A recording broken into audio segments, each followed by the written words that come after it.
이게 이런 거예요. 이 저항이라는 건요. Pockets of Resistance가 있어요. 우리가 이제 저항의 근거지라고 하거든요. 이 저항의 근거지가 작동을 하기 시작을 하면요. 이게 예를 들면 신군부에 대한 저항의 근거지 처음에 작동한 게 광주였다고요. 그 다음에는 노동판이 대학교 캠퍼스가 작동했다고. 그 다음에 노동판이 작동을 했어요. 그러니까 캠퍼스와 노동판이 결합되기 시작할 무렵에서 신군부가 뒤로 물러난 거예요. 그게 이제 6.29거든요. 저는 이제 6.29 터지고 나서 야, 여기서 더 가면 피바다 혁명이야. 그만해. 그 말을 하기 시작을 해서 그때부터 저는 다른 길로 간 사람이고요. 87년도 7월부터. 혁명이 왜 여기서 멈추냐. 계속 가야 된다라고 밀고 나간 게 이제 오늘 이제 우리가 보는 민주당 586 뭐 운동권 그거죠. 보통 그 칼라죠.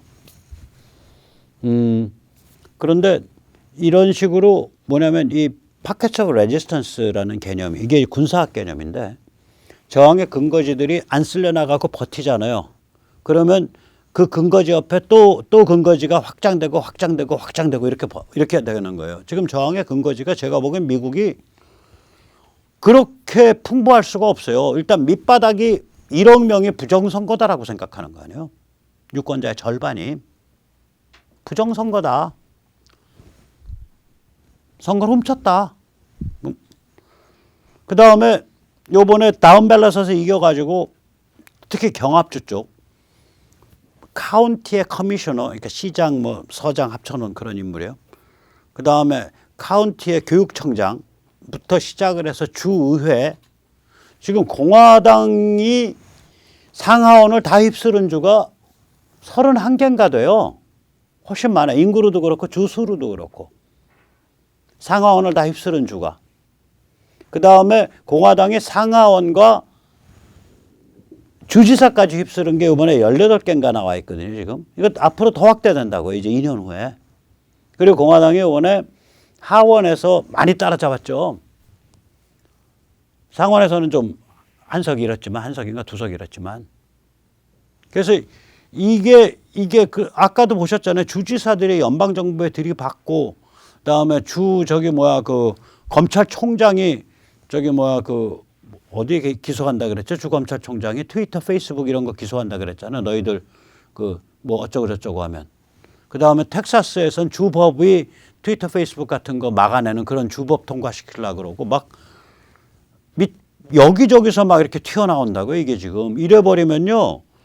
이게 이제 저항의 근거지들이 활성화되는 거거든요. 이거 못 감당합니다. 이거 이렇게 되면 못 감당하게 돼요.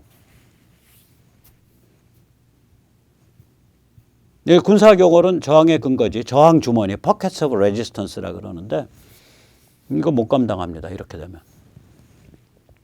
참고로 저희가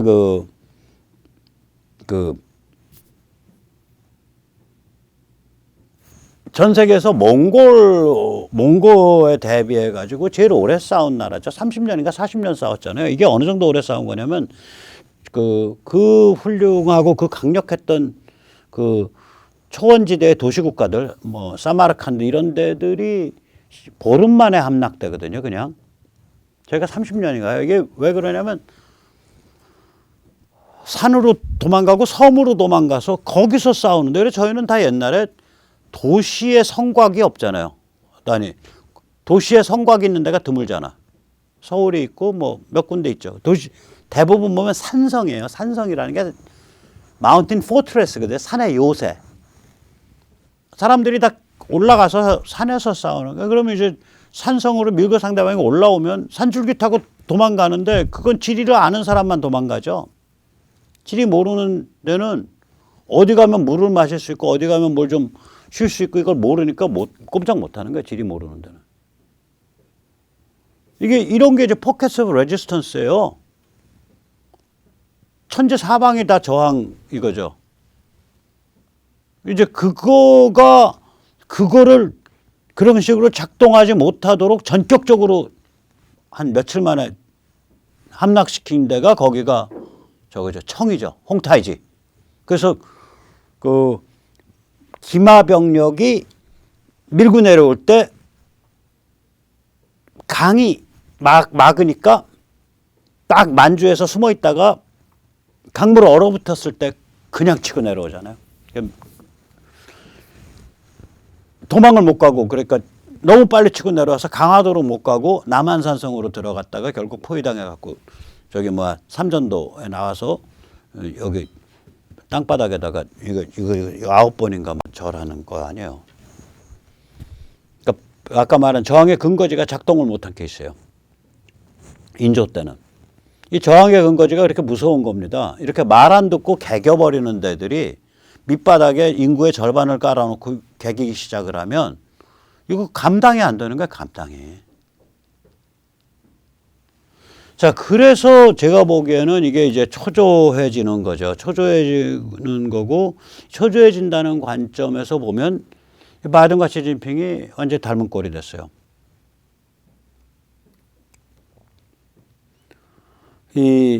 원래 이제 지금 생각을 해보면, 뭐 그게 뭘로 먹었던 간에 아무튼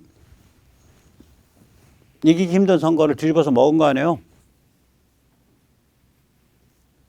모든 정성적 지표가 단 한 개도 바이든이 이길 거라는 지표가 없었다고. 예를 들어서 지표 중에 보면 이런 것들이 있단 말이에요.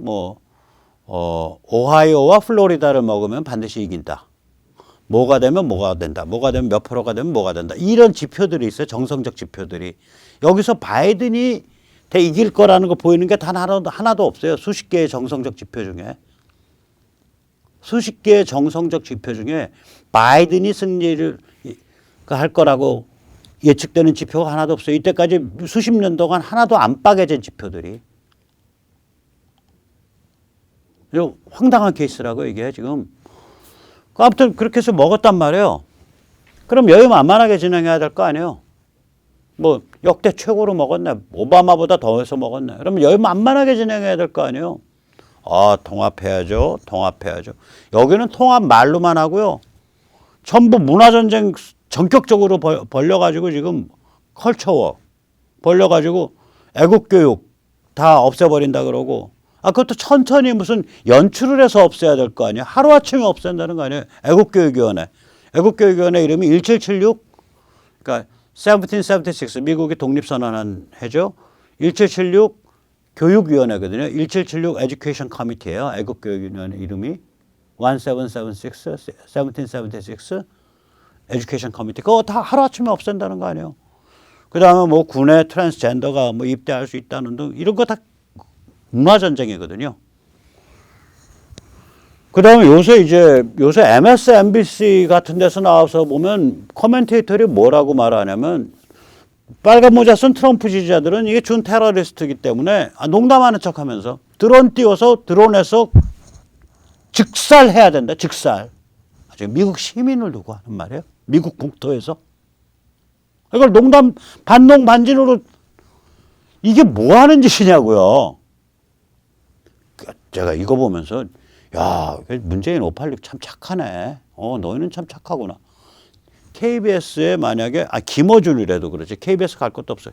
김어준이 만약에 누구 나와가지고 저 박바 저 태극기 흔드는 사람들 저 사람들 대책 없는 사람들이고 국가주의자고 파시스트고 잠재적 폭력 사범이니까 저거는 그 비행기 띄워서 즉살해야 됩니다. 이러면은 김어준이 아마 이민 가야 될걸요, 여긴. 이런 얘기를 하고 있어요, 얘들 지금. 올드 빅 미디어가. 트럼프 탄핵해야 되고. 이거 계속 나발 불고 있어요. 뉴미디어는 이제 나서가지고 전부 이제 그 빅텍이 전부 나서가지고 다 잡아 죽인다고 하고 있죠. 그 숙청하고, 어저께 말씀드렸죠. 에너지 산업 파괴하고 있고. 지금 취임한 지 뭐 2주나 됐나? 몇 주나 됐나? 근데 이 짓거리를 하고 있는 거예요. 이민정책 파괴해서 국경 다 무너뜨리고 난리 부르겠다고 하고 있고요. 탄핵 사냥에 몰빵하고. 이런 정책을 보면 이건 통합은 말로만 하는 거고 지금 어떻게든 자기의 그 기반 구축하고 권력 철옹성 쌓겠다고 지금 난리를 부리고 있는 거예요. 굉장히 초조하게. 그런데 이렇게 난리를 부릴수록 매우 빠른 속도로 온건 지지층이 와해돼 버린단 말이에요. 그리고 보스 진영으로 세가 몰린다고. 어저께도 말씀드렸지만 루덥스라든지 그 트위터에서 날라간 그 유명한 무슨 저기 뭐야 보수 그 라디오 커멘테이터라든지 라디오 앵커 호스팅하는 사람 이런 사람들 다 어디 가냐고요. 오글오글 해서 자기들끼리 생태계 만들게 돼요. 미디어 생태계, 뉴미디어 생태계를. 트럼프라는 배우도 있고 보스 진영으로 세를 몰아주고 있다고 이게. 결국 보면 이들이 이거는 뿌리와 멘탈이 아까도 봤듯이 약한 거예요. 둘 다 약하기 때문에 둘 다 약하니까 한편으로는 자충수를 두고 한편으로는 보스가 득세하고 보스가 득세하면 자충수는 더 세지고 자충수가 더 세지면 보스는 더 득세하고 이 사이클이 돌고 있는 거라고요. 바이든과 시진핑의 자충수입니다. 아주 본격적으로 시작되는 것 같아요. 시진핑 역시 마찬가지죠. 요새 시진핑이가 이제 그 살벌한 외국인 기자 탄압을 하고 있습니다. 그 챙레인가 하는 아주 괜찮은 그 오스트레일리아 국적을 가진 중국 출신, 중국 본토 출신 여성을 지금 간첩으로 잡아놨어요. 그 중국의 국영방송, 영어로 하는 국영방송에서 일하던 여성인데, 그리고 요새 위구르 탄압이 아주 그 난리가 아닌 모양이에요. 그래서 요새 이제 나오는 얘기가 증언들이 뭐가 나오냐면 위구르 여성을 이제 그 침대에다 묶어놓고 강간을 하고 수용소에서 심지어는 그 간수들이 돈 받고서 동네 wal패들 끌어들여 가지고 강간시키고 뭐 이런 얘기들이 나오고 있다고요. 너무 참혹한 얘기라서 차마 못 옮길 정도의 얘기들이. 그 전에 나왔던 얘기들 뭐 많죠. 그러니까 핵실험을 하는데 신강에서 대피 안내 방송을 안 해가지고 피폭으로 죽어가고 또 고통받고 있는 사람들 얘기. 그래서 그런 얘기들이 요새 굉장히 많이 나와요. 더. 그래서 위구르 탄압 굉장히 살벌해지고 왜 이렇게 진행될까? 왜 시진핑 입장에서는 지금 친중 글로벌리스트들이 미국을 손을 잡았으니까 미국을 정권을 잡았으니까 좀 여유 있게 갈 수 있지 않냐. 근데 왜 이런 자충수를 두지? 초조한. 저는 한 세 가지 이유가 있다고 봅니다. 시진핑 같은 경우에는. 일단 코로나가 이제 국내는 창궐이고 국제는 책임 직면이죠. 그 다음에 이제 무역흑자가 많이 난다고 하는데 저 무역흑자 나는 이유가 국내가 코로나나 기타 등등으로 해서 꽉 묶여갖고 소비가 확 줄어버렸잖아요. 소비가 확 줄으니까 국내가 저 무역흑자는 나면 날수록 피폐해져요. 왜 그러냐면 저 무역흑자가 정상적인 이유는 못 남기는 흑자입니다. 미국이 19%를 때린 상태라고요. 그러면 원래 자기가 받을 수 있는 가격보다 19%를 덜 받는 거예요. 우리가 지금 제조업 평균 이익률이 2%나 되나? 대한민국이? 만약에 제조업에서 정상적인 시장 경제라면 제조업에서 자기가 100원 정상적인 시장 상황에서 100원 받은 물건을 81원 받고서 팔고 있어. 그러면 그거 견딜 제조업체는요, 삼성전자나 몇 개밖에 없어요. 지금 중국 그러고 수출하고 있어요. 미국에서 81원 받는데 유럽 가서 100원 받을 수 있어요. 유럽에다 81원 받죠. 그러니까 중국 물건 좋아 해서 더 사는 거예요. 물건은 더 팔어. 물건 더 팔아. 그러면 제조업체는 마이너스가 쌓일 거 아니에요. 여기는 이 하나 찍어서 꼽아줘요. 그럼 인플레 나야 돼. 근데 코로나 때문에 소비가 극도로 위축돼 있어. 인플레도 안 나. 이 상태예요. 이게 지금 속으로 골병 들고 있는 거야. 속으로 골병. 골병 드는 상황이 이게 지금. 그러니까 잭마가 작년 11월에 잭마가 연설하면서 중국에 금융위기가 있을 수가 없다. 왜냐? 중국은 금융제도가 없는데 어떻게 금융위기가 있냐? 금융위기는 금융제도상의 위기인데 이 말했다가 지금 사실상 제거당했잖아요. 작년 11월 이후로 지금 쭉 안 보이다가 얼마 전에 한 달 전쯤에 어딘가 이렇게 동영상에 공개된 건데 뭐 그거야 어떻게든 연출됐겠죠. 알리바바의 잭마 제거된 것 같다는 얘기가 지금 지배적이거든요. 자, 그러면 이제 저기 시진핑 날라가고 다시 뭐 샹하이방 들어오고 뭐 다시 단파 들어오면 되는 거 아니야? 이게 그렇게 만만한 게 아닌 게요. 중국이 시진핑의 등장을 할 때 이미 위기 때문에 시진핑이 등장을 한 거거든요. 그러니까 샹하이방과 단파 위주로 해서 중국의 양적 성장이 있는데 이게 부패, 빈부격차에 환경 문제, 그 다음에 그 억압적인 상황 이게 쌓여 있었다고요. 그러니까 중국에 원래 오나인 이쪽 군부를 뒤에 업고 태자당 쪽에서 거긴 다 혁명 인맥으로 다 통하는 데니까 야, 니들이 그러게 할 바에 우리가 직접 직영할게 하고 사실은 저게 군부의 반직영 체제라고 봅니다. 지금 상태가 시진핑 정권의 그게 그전에는 군부가 당과 거리를 두고서 했었는데 이젠 당내에 태자당을 중심으로 한 인맥과 군부가 한 몸으로 합쳐져 갖고 지금 돌아간 상태예요. 자, 저런 상태면 저게 뭐를 의미하냐. 당 정치의 복원력이 없어져 버린 거예요.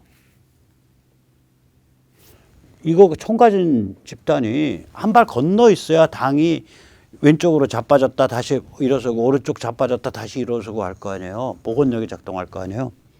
복원력 없어가지고 작살났던 게 저거잖아요. 모택동이. 지 마음대로 왼쪽 한 번씩 자빠질 때마다 5천만 명씩 죽고 5천만 죽고 그 다음 번 자빠지니까 1,000만인가 죽었잖아요. 최소한. 지금 최소입니다. 모택동은 6천만에서 7천만 죽었다고 하거든요. 합쳐서. 저는 6천만 밖에 얘기 안 한 거예요. 먼저 번 죽은 건 대약진. 그 다음에 죽은 거는 문화혁명. 복원력이 작동을 안 하죠. 모택동 땐. 지가 자빠져갖고 그냥 한 5년, 10년씩 개기다가 문화혁명이 결국 자기 숨진 다음에 해서야 복원됐고요. 그러면 모택동이 군이기 때문에 한 사람이 군이거든요. 군을 끌어안고 자빠져 버리니까 이렇게 세울 사람이 없는 거예요. 저게. 자기 스스로 적당히 일어나기 전엔.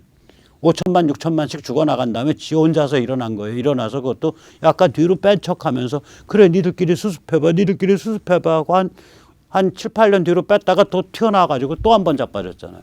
그 문혁. 저렇게 군이 스스로 깊게 관계돼가지고 스스로 자빠져가고 있는 상황이어서 이게 복원력이 없다. 오뚜기 같이 다시 서야 되는데 그래서 저는 걱정을 많이 합니다. 걱정을 많이 해요. 저는 좋게 안 끝날 것 같다. 저 굉장히 답이 없다. 자, 그래서 이런 상황에서 아마 시진핑이 굉장히 처조해서 저 외국인 기자 저렇게 막 탄압을 하고 지금 저럴 일이 아니거든요. 미국을 파트너로 잡았잖아. 그 대통령 아들한테도 뭐 1조 몇천억인가 2조인가 밀어줬네. 다 잘 잡았네. 라인들 다 잡고. 다 잘 잡았네. 국무장관 하는 말이 자기는 원칙적으로는 트럼프 같이 반중 정책 해야 되는 게 맞다고 생각하지만 중국과 협조할 수 있는 길이 있다면 협조를 하는 쪽으로 가는 게 또 맞다고 생각한다. 뭐 이런 정도 말까지 해주는데 잘 잡았네. 근데도 저렇게 극단적인 조치를 취할 수밖에 없는 거예요. 저게 뭐겠냐. 자, 최근 시진핑 중국의 자살골을 조금 더 살펴보면요. 6개월 전 오스트레일리아 국적의 중국 영어 국영방송사 챙레이 기자죠. 챙레이 기자를 체포한 직후에 오스트레일리아 기자 2명이 중국을 긴급 탈출했습니다. 그리고 ABC 기자 빌 버틀스는 이 무렵에 중국 경찰의 신문을 받은 후에 이 사람도 중국을 서둘러 탈출했고요. 뭐 탈출했다는 게 철수했다 뭐 이 소리죠. 근데 뭐 야반 도주하다시피 비행기표 끊어가지고 철수한 거죠. 12월에는 블룸버그 기자 헤이스판이 체포됐고요. 그 다음에 이와 별도로 벌써 2년째 오스트레일리아 국적의 양행준이라는 작가가 구금 상태입니다. 근데 구금을 어떤 상태에 놓은 게 지금 폭로가 되고 있냐면 착고와 수갑을 채워서 독방에다 집어넣은 상태. 독방에 넣어놓고 왜 착고 수갑은 왜 채워놓냐고. 이 같은 일련의 조치에 깔려 있는 게 뭐냐. 결국 히스테리가 초조거든요. 이거는 잭마, 알리바바 회장 잭마의 제거에서 극단적으로 드러난 거 아니냐. 그렇게 생각을 합니다. 그래서 이왕 여기까지 나왔으니까 그 아까 말씀드린 챙 레이, 그 오스트레일리아 국적의 중국계 오스트레일리아인, 마지막 직업은 중국의 CGN인가 뭐 그런 차이니스 글로벌 네트워크인가 중국의 그 영어로 하는 중국 국영 방송이 있어요. 거기에 기자를 했습니다. 챙 레이 얘기를 잠깐 한 1분 살펴보도록 하겠습니다. Now, one reason that you don't hear more voices condemning China is not just the money and not just the power, it's because of what it does to anyone it can get its hands on who do criticise it. Cheng Lei is an Australian journalist who for years has worked in China for its state media. Here she is talking some time ago to the ABC. Australian education and Australian cultures and values are all enmeshed together, and that means a lot of respect for freedom, a lot of respect for creativity, individuality, and I think that has helped me so much in my work.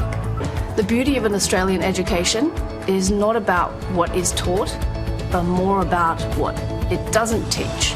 It doesn't teach you to just follow orders. It allows you that freedom to think for yourself, to question. Well, Cheng Lei mostly has kept her nose clean in China, been very discreet, but she did question things last year. She questioned the way that Chinese officials had bungled the reaction to the coronavirus, covered up. And she wrote on her blog, "Serve the people," goes the slogans. Reality is the opposite. Yeah. Well, 6 months ago, Cheng Lei was arrested. And now China has told Australia it will put her on trial. Here's our Foreign Minister today. 예. 자, 세상이 이렇게 참 숨가쁘죠? 천하난세입니다. 근데 저는 상당히 그 긴장되면서도 한편으로 마음이 기쁩니다. 어떤 면에서. 왜냐? 난세란 얘기는 다 불거져서 나왔기 때문에 난세거든요. 막 가는 말로 2016년에 트럼프 당선 안 되고 그때 힐러리 클린턴 됐어 보세요. 무슨 일이 벌어졌는지도 모르고 저희는 뻥 맞고 갔어요. 지 아무리 잘난 체 한다 그래도요. 친중 글로벌리스트가 이렇게까지 흉악한지 제가 2018년 이후에 알았지. 트럼프가 미중 전쟁 벌리기 시작하면서 알았지. 그전에 몰랐습니다. 그전에는 딥스테이트가 이렇게까지 미국을 깊게 망가뜨리고 있는지 몰랐었어요. 저울에 올라선 겁니다. 이제 모든 문제가 다 불거져서 나온 겁니다. 이렇게 문제가 불거져서 한편으로 나와 있고 다른 한편으로는 한국도 그렇고 미국은 더 그렇고 저항의 근거지들이 만들어져 가고 있고 그 저항의 근거지를 이렇게 그 아우를 수 있는 굉장히 그 고급진 정치적 각성, 그 보스 애국민중, 가치지향 주권국가를 열망하는 애국민중의 흐름이 전 세계에서 거의 동시다발적으로 쏟아져 나오고 있는 상태거든요. 엄청나게 좋은 상태죠. 어렵지만 좋은 상태입니다. 굉장히 살떨리지만 좋은 상태입니다. 자, 그런 의미에서 저희도 이 그 애국민중, 그러니까 보스를 지향하는 애국민중의 저항의 근거지, 저항의 전선을 만들어 가야 됩니다. 우선 그 백신 문제를 둘러싸고 서명에 좀 참여해 주십시오. 이 서명에 참여하는 뜻은 서명으로 뭉쳐서 애국전선을 형성하자. 이것이 서명에 참여하는 뜻입니다. 저항의 근거지를 형성하자. www.lisol.kr/S1입니다. 단체의 이름은 리솔, 리버티 연대입니다. 네, 그럼 오늘 여기까지 모시겠습니다. 감사합니다.